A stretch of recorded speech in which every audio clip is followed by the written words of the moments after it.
เพื่อนๆรู้ไหมครับว่าเมื่อถึงจุดๆหนึ่งของชีวิตเราก็จะเริ่มเข้าใจว่าเราไม่อยากวุ่นวายกับใคร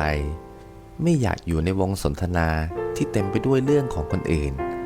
คือถ้าพูดง่ายๆก็คือว่าเสือกเรื่องชาวบ้านนะครับไม่รู้สึกว่าอยากแข่งขันกับใครแล้วก็ยิ่งไม่รู้สึกต้องอิจฉาใครด้วยเริ่มรักความเรียบง่ายเริ่มอยู่เป็นเพื่อนกับความเงียบได้มากขึ้น